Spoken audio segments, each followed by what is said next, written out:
Thank you very much, Matej.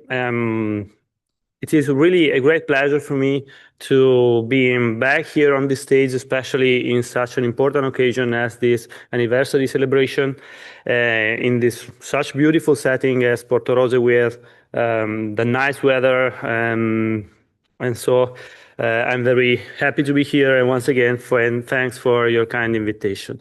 Even because Portorož is actually closer to my dental, is closer to my home rather than my dental office in Gorizia.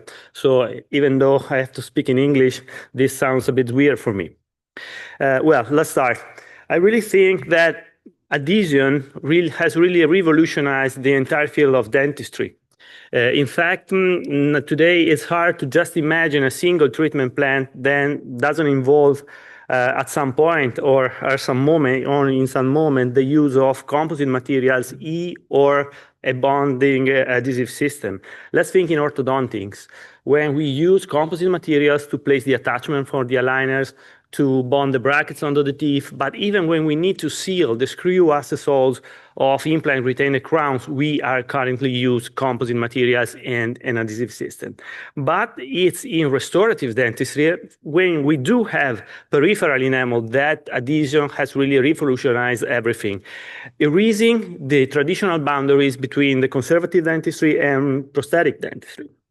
Because when we do have peripheral enamel, nowadays we're able to solve even very complex situations like very large size cavity with a direct approach, with a direct composite restoration.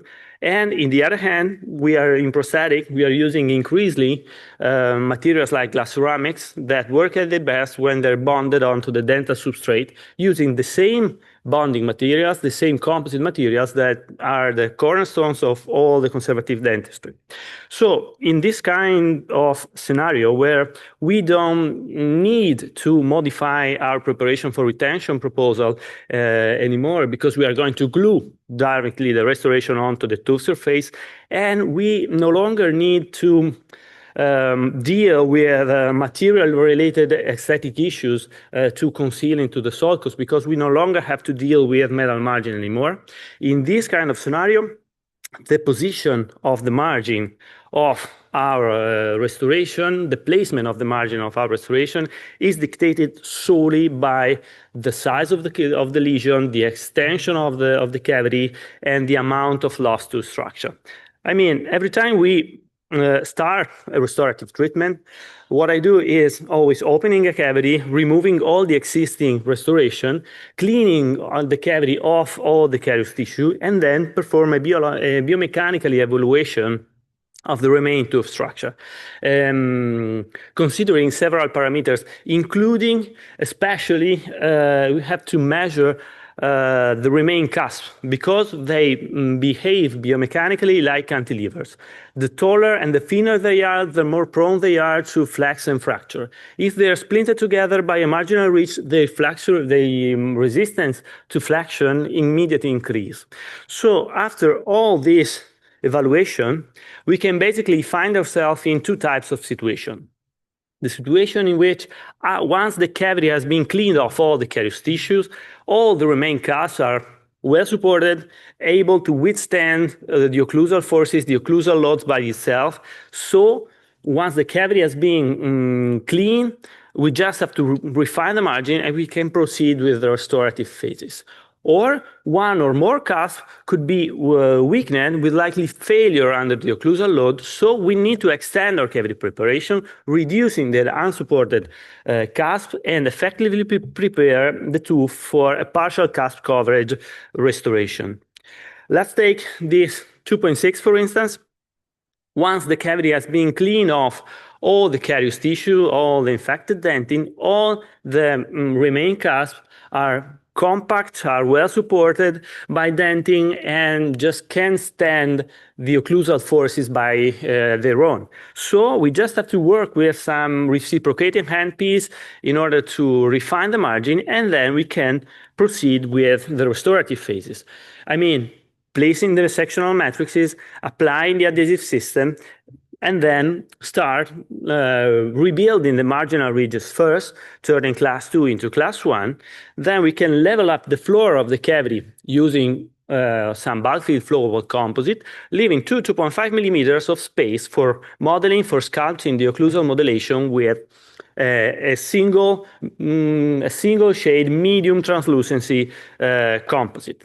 We can choose the modeling technique that we prefer, but at the end, what we have to do is to mimic, to restore the occlusal anatomy, trying to give the right proportion between the cusp. And if we gave the right proportion between the cusp, if we place the pits and the fossae in the right place into the occlusal table, we can, at the end, reach good results, both in terms of aesthetic, function, and biological integration.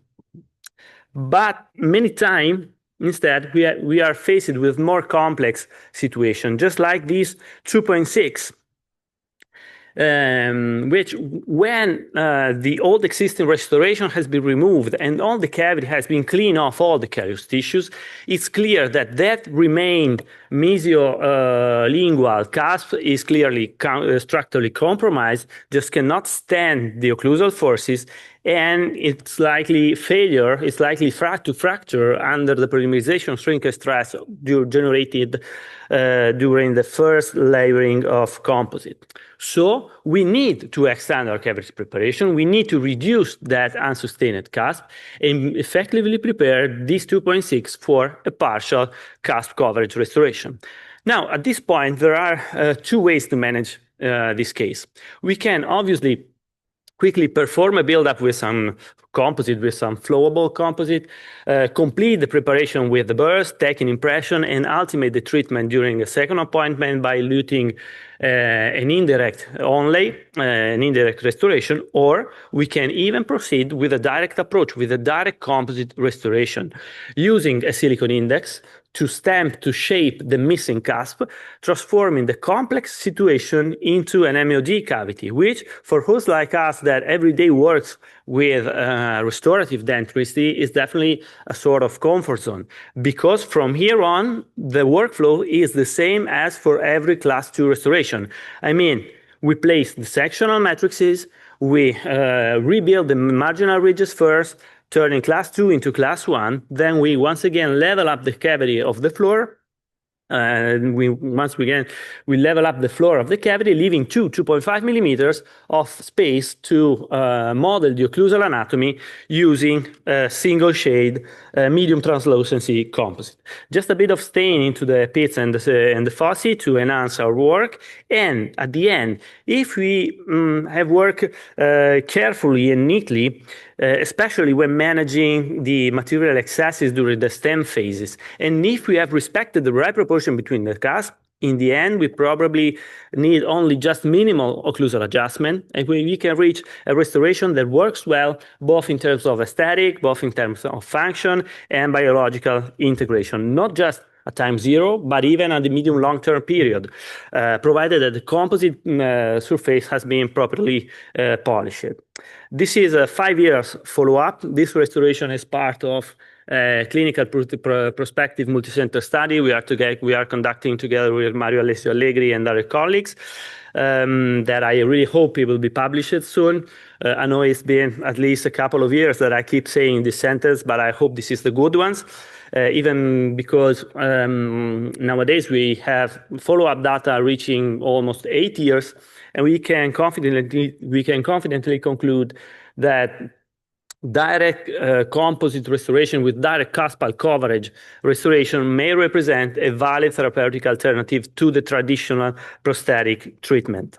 And these conclusions are consistent with what we find in the literature. For instance, we know that extended direct composite restoration with multiple cuspal coverage have shown 15 year survival rate of 74.7%, supporting their reliability as a long-term treatment option. This means that composite restoration do work. If the proper protocols are followed, they can last up to 30 years with an annual failure rate as low as 2.4%. We know that the main causes of failure are secondary caries and fractures, and it's true that several factors may influence the longevity of a restoration.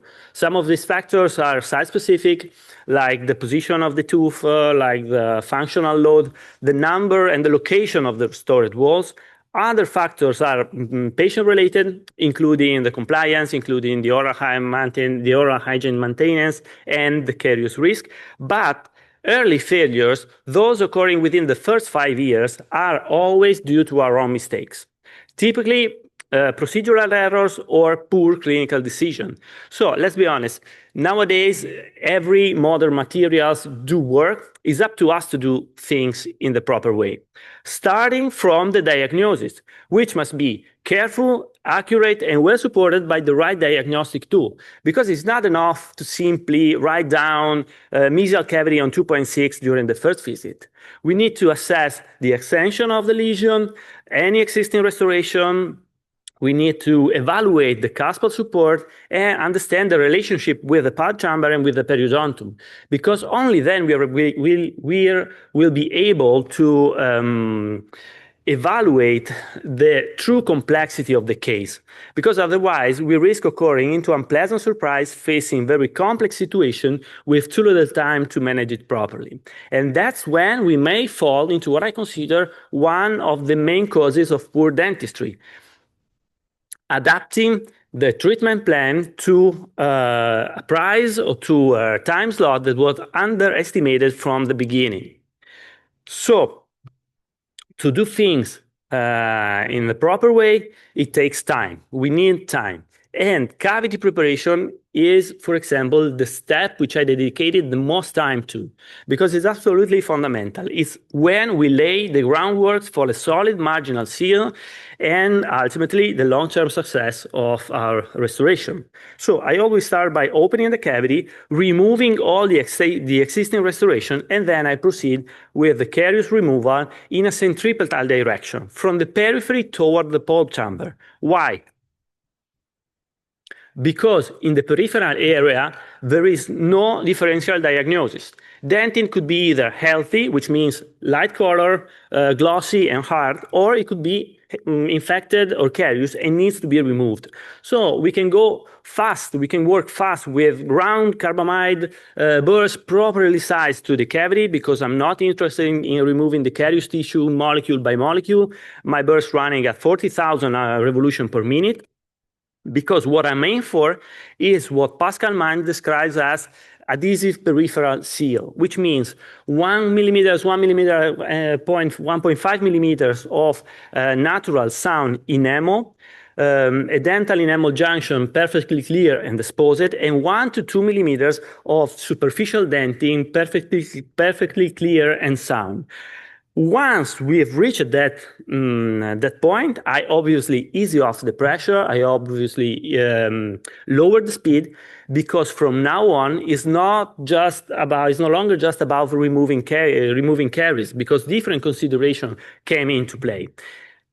Are we dealing with sound dentin is still affected, or are we dealing with tertiary or reactionary dentin?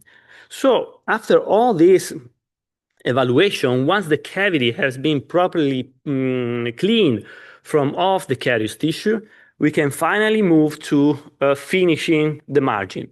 But let's be clear, finishing the margin doesn't mean beveling the margin, because create a bevel, especially on the occlusal surface, could be a big mistake, definitely counterproductive. Why? Because when we layer the composite, the bevel generates an area where material taper off to feather wedge.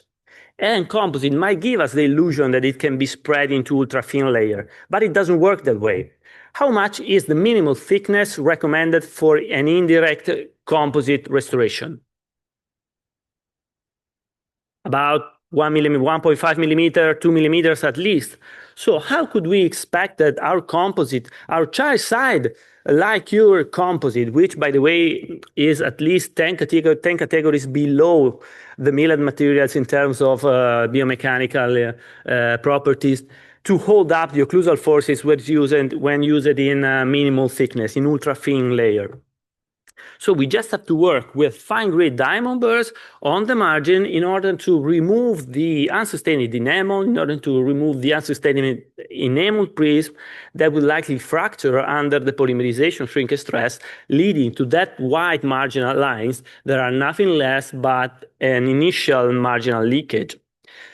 At the same time, likewise, we should avoid beveling the cervical margin too, because when we place the sectional matrix, it will collapse over the bevel, resulting into an undercontoured restoration. So we have to prepare the cervical margin in a butt joint, with a butt joint preparation. And every time we decide to open a proximal box, regardless the position or the size of the carious lesion, we need to place the cervical margin apical to the contact point, and we need to extend the axial walls buccally and lingually into areas that are both accessible, maintainable, and manageable. Because in this way, we can place the sectional matrix into the box without any deformation passively, and we can adapt the matrix both to the cervical margin with a wedge and to the axial walls, which must be well supported by the enamel and dentin, forming with the axial walls an open angle. Because if the angle between the lingual or the buccal walls of the box and the matrix is too narrow, it could be very difficult to properly condense and adapt the composite, increasing the risk of voids and gaps that could compromise the marginal seal. Okay, so the angle formed between the axial wall and the matrix should be open. Okay, an open angle, not a narrow one. Now, once the cavity has been prepared, once we have finished the cavity preparation, the next fundamental step, the next crucial step is adhesion. Well, I think I could easily talk about this topic for the entire day, but time is short, and I definitely don't want to bore you with this topic. Just few words to say that 15 years ago, when I graduated, the only true reliable adhesive system were the 4th generation system, the classic catch and rinse adhesive system, which, by the way, are still the gold standard in terms of adhesion. But nowadays, we have access to a newer generation of universal adhesive that allowed us to selective etch only the enamel, leaving the dentin untouched. That's because this type of adhesion at dentin level mainly rely on the chemical interaction, specifically the ionic bond formed between the 10 MDPs and the other monomers with the calcium of the hydroxyapatite.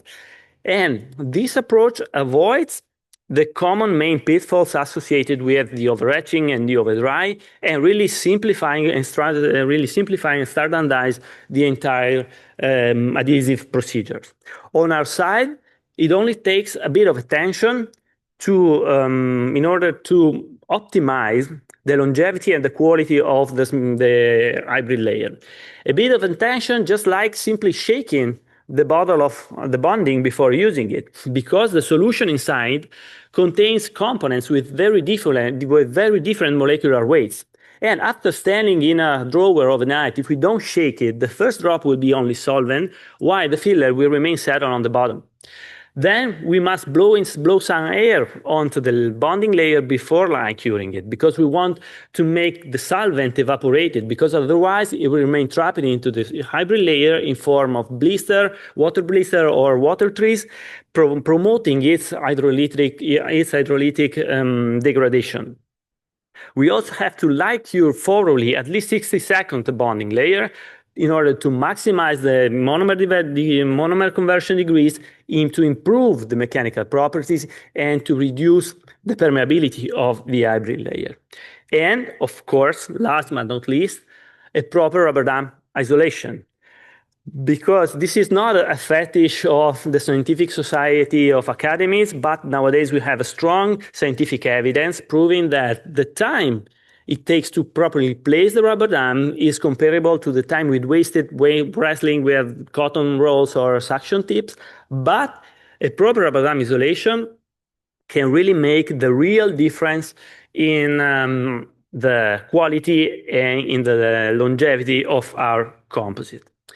And modern composite, thanks to the advance in the research and material development, have truly become more efficient, more chameleon-like, easier to handle, and in general more easier to use. But they still face the same old issue, the polymerization shrinkage stress. That's because every time we liqueur a composite, monomers reacts by forming covalent bonds to become polymers. And this new polymers network has a shorter bond distances that resulting into a volumetric contraction typically between the 2 and the 3%. This volumetric shrinkage generates a stress which is directly proportional to the number of cavity walls the composite is bonded to, what we refer to as the C factor. And this stress may affect the adhesive interfaces, both internally or marginally, leading to the formation of voids or marginal leakage, and may also transfer tension to the remaining cusp, causing their deflection. That's the reason why it's not that uncommon, if you pay close enough attention, to notice even in well-executed restoration, signs like pressure inductor hypersensibility, which is typically due to an issue at the internal adhesive interface, or some crack line, typically near the base of a cusp that was not so well supported, or some marginal stain or discoloration during the first hygiene recall. So, to address this issue, all the fundamental principles we have learned at the dental school are still hold true. I mean, layering the composite with multiple oblique increments, no thicker than 2 millimeters, can help in minimizing the total volume of material contracting and reduce also the number of opposite cavity walls where the stress accumulates. Moreover, other techniques like the ramp or soft start polymerization are also effective in mitigating the stress. But nowadays, we also have access to the newer bulk fill composite, which they still shrink volumetrically, but in their composition, they have some stress relieving modulators, which allowed us to go with more generous increments and greater confidence. This type of materials came in various forms. We can have them like self-leveling flowable bulk fill composite, which can be used up to 4 millimeters thickness, or more sculptable paste form. But these materials are usually less filled than conventional tackable materials. That's why they are more prone to wear. But they are not meant to restore the entire cavity. They are extremely useful for quickly fill the most of the cavity, leaving 2.5 millimeters of space for the final cap with a conventional packable composite, with which we can, of course, model even the occlusal anatomy. And if we have respected the right proportion between the cusps with just a bit of stain, we can achieve, I think, good result, both in terms of aesthetic and function. Now, another crucial step, another crucial point for direct posterior restoration is achieving a good contact point, because poor contact point leads to plaque accumulation, leads to food impaction, resulting into chronic inflammation of the papilla or secondary caries. We know that in the natural dentition, the contact point is located at the transition between the middle and the occlusal third of the proximal surface of the teeth, slightly buccally positioned, and is formed by two convex surfaces, because this configuration creates two sloped planes guiding the food bolus during the chewing cycle lingually toward the oral cavity or buccally toward the cheek, and not stuck in between the teeth. So this condition we need to restore, we need to mimic without restoration too. That's why using an anatomically correct metric system is absolutely fundamental. We must use a matrix that has two convexity, both in the occlusogingival and buccolingual plane. Moreover, we must have available various type of matrices with different height and different curvature radii to face and to deal with different clinical situation.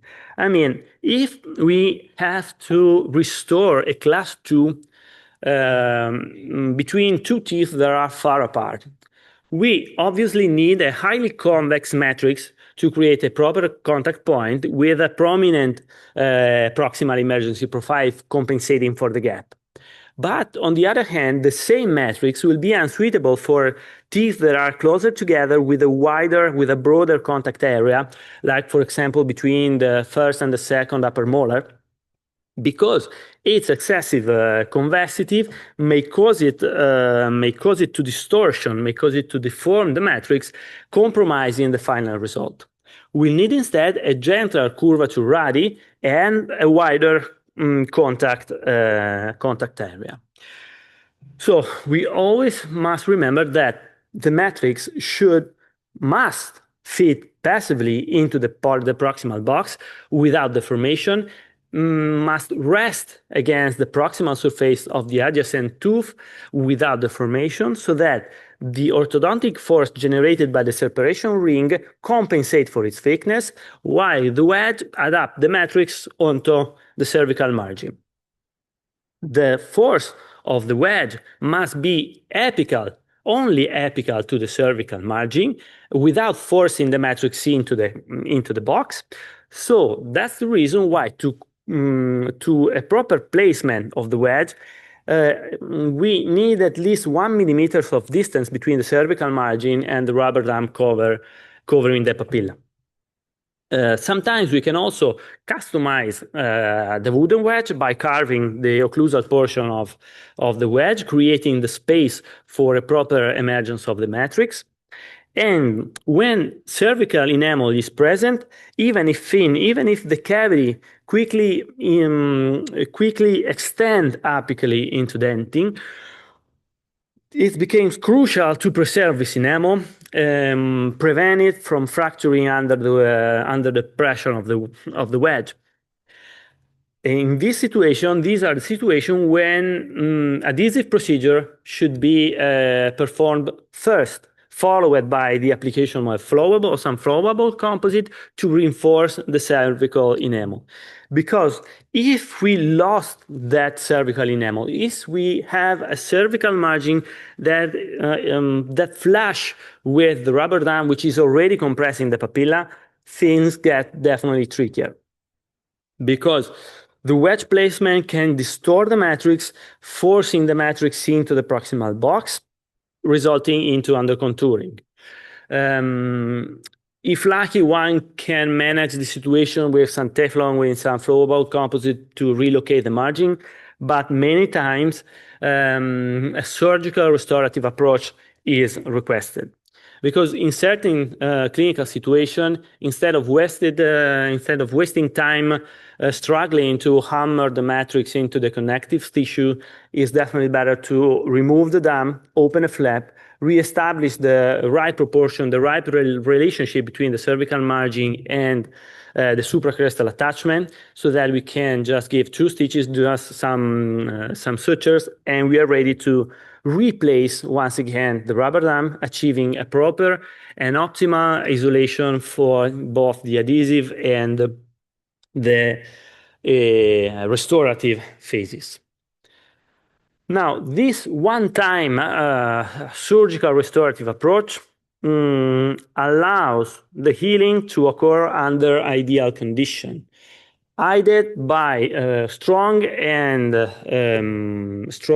stable proximal contact, aided by proper proximal emergency profile onto smooth and well-polished surfaces, leading to a quicker and better recovery. Now, The class 2 restoration technique hasn't changed since Bicciaccio described the centripetal build-up technique in 1994. We should try to turn class 2 into class 1 by rebuilding the marginal ridges first. This can be done with a single full height increment, which must be very thin to manage the polymerization shrinkage stress, or by splitting the build-up into two or plus increments along the buccolingual axis. But when we have to restore, when we deal with two adjacent class 2 restoration, it is always best to place two matrices at the same time, because otherwise, if we place only one matrix and then we place the separation ring, there's a risk that the matrix will bulge into the adjacent cavity space. By placing two matrices at the same time instead, we can then apply the separation ring, rebuild one marginal ridge so that we can open the separation ring, remove the matrix, reposition the separation ring, and then we can finally restore the second marginal ridge, creating at this point the contact point, compensating for only one matrix thickness. So we repeat this sequence for all the cavity involved, transforming each one into class 1 configuration. And from now on, we apply the same workflow that we talked about previously. I mean, we level the floor of the cavity using some flowable composite, using whatever you want, leaving 2.5 millimeters of space to model the occlusal anatomy with a body shade medium translucency composite. We can add a bit of stain to the foci, and if we have worked well, if you have respected the right proportion between the cusp, we can achieve really good integration both from the aesthetical and the biological standpoint. We can also, to improve instead the marginal seal, especially in very challenging area when we have limited visibility or access, it can be clever to use the snowplow technique, which means placing a very small amount of flowable composite onto the cervical margin against the matrix, and then compact and then condense a packable conventional composite to restore the marginal ridges, so that the high viscosity, the high fillet composite pushes the flowable into the void, filling the void and sealing even the hard to reach area. Then all the both the materials are then liqueured at the same time.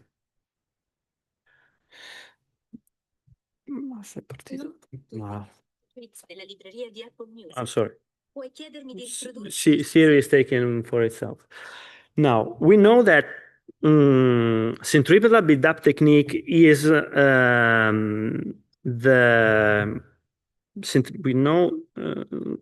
we know that centripetal build-up technique is the most effective strategy for managing the main causes of class 2 restoration, but not always. When the interproximal box is very deep and narrow, it can be very complicated, very complex to properly adapt and condense the composite, trying to restore an ultra-thin marginal ridge. In this situation, when space is very limited, an horizontal layering technique is often preferable. But we have to be careful, because the more layer we place, the greater the risk to make some errors in compaction, leading to void or bubbles trapped between the layers. Once again, the new materials, the new low shrinkage bulk fill materials can make our life easier, because allow us to fill the box in just 1 or 2 increments, limiting the use of conventional packable composite just to the occlusal layer. So let's see this clinical case, for instance. We have here two adjacent class 2 cavities. So as we have described before, I start by placing two matrices at the same time, then I place the sectional rings.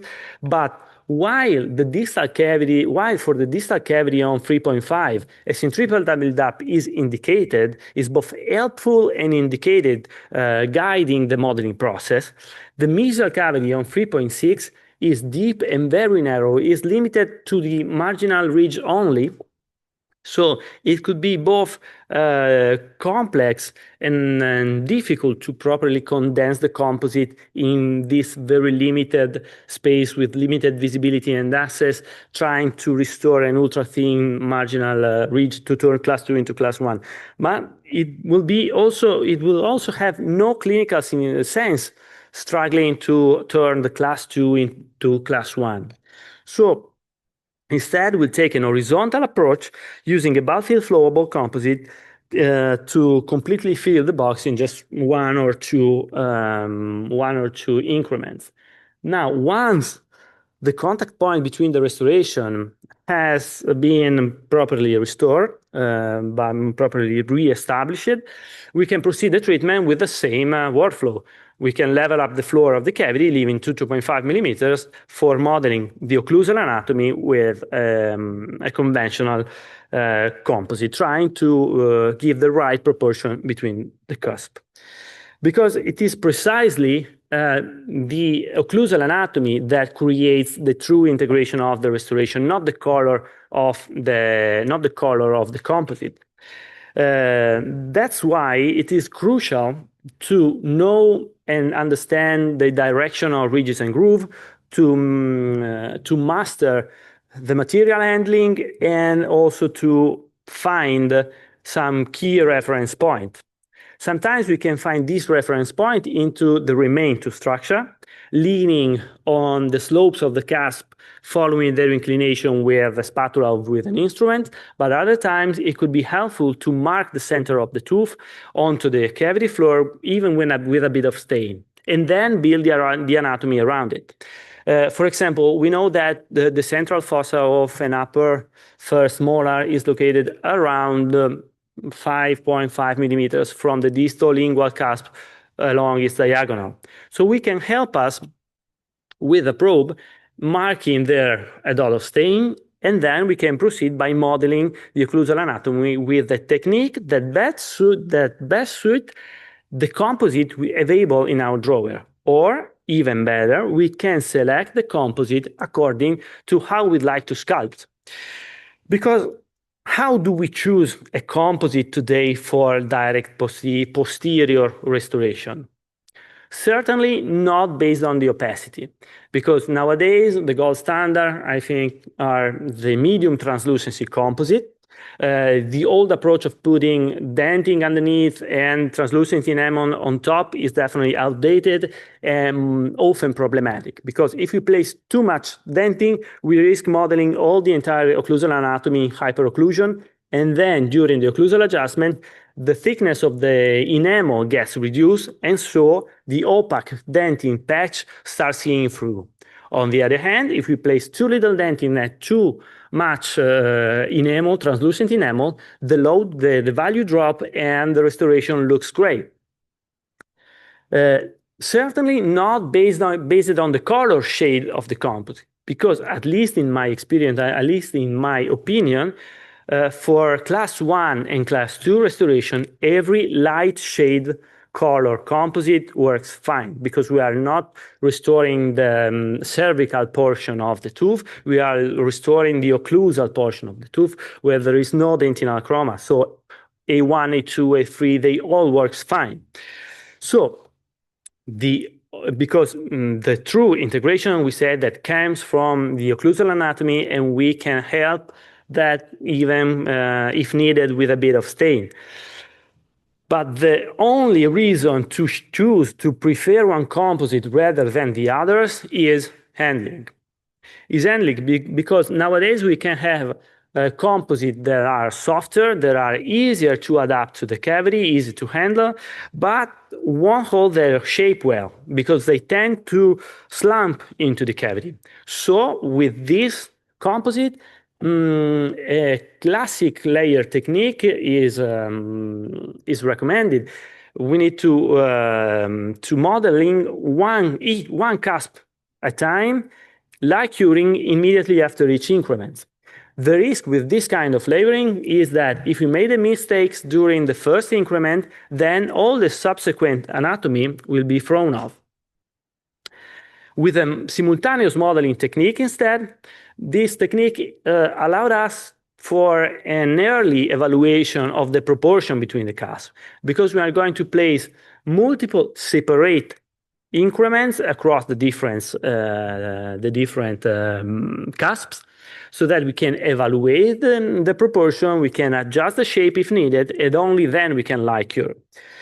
Then the detailing phase with which we complete the occlusal anatomy regards a very small amount of composite that we add in a second step to complete the occlusal anatomy, closing the gap between the previous increments.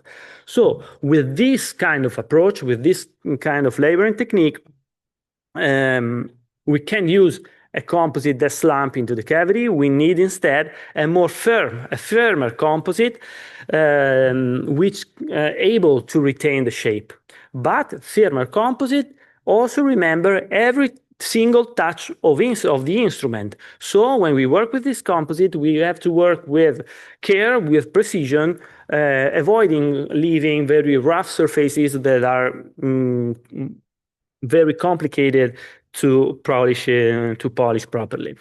Or instead, if we use instead a subtractive approach, like, for example, the essential line technique proposed by my friends of Style Italiano, where the final occlusal layer is placed as a single increment, and then the occlusal anatomy is carved by tracing with a pointed instrument the main grooves, separating the cusp to each other, we'll need a stiff, non-sticky composite.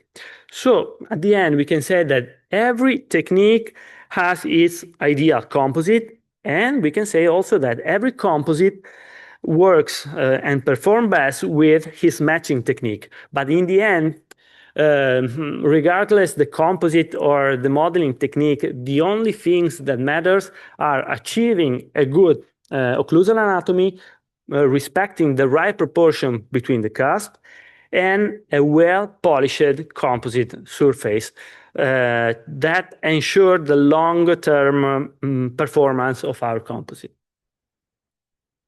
This is the polishing protocols I use, as I learned from my master, from Marco Veneziani and Paolo Ferrari.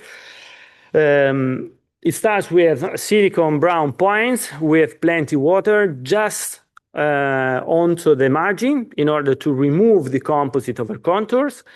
Then I switch to yellow or light blue rubber points that I use dry with lower speed and lower pressure all around the composite surfaces. And then I move with nylon brushes dry at high speed that spread off all the rubber debris along the composite surface, creating an initial gloss, a first gloss. Only then, finally, I use some silicone carbide brushes, dry, high speed, for a high shine finishing. It may be not the newer or the coolest polishing protocol, but it is highly effective and give us a mirror smooth surface that can obviously contribute to the long-term success of our restoration. Now, in conclusion, to summarize these 45 minutes, we can say that if we want to be predictable, if we want to achieve long-lasting result in our daily practice, there are no tips, there are no tricks, and no shortcuts. There are only codified protocols validated by the international literature that we have to follow strictly, that we have to follow rigorously. And I'd like to end with a number that I shamelessly stole from my professor, Simone Grandini, snapping a picture at one of his slides around 10 years ago, but it really stuck with me. 1/3 of the generated revenue from our practice is generated from some of the lowest price procedures. This means that in our practice, we do a lot of them. And if we truly want to raise the quality of the standard care that we provide to our patient, it's not enough to be greater in placing an implant into the orbit or playing with the buttocks. We must dedicate more attention, more passion, first to the restorative, to endo, to gnato, to the prosto, to the perio, you name it. So here are all my contacts in case you have any question, in case you want if the paper that one of the paper I mentioned, or you are interested in one of our hands-on training courses. So I thank you once again for your attention, and I'm available for any questions.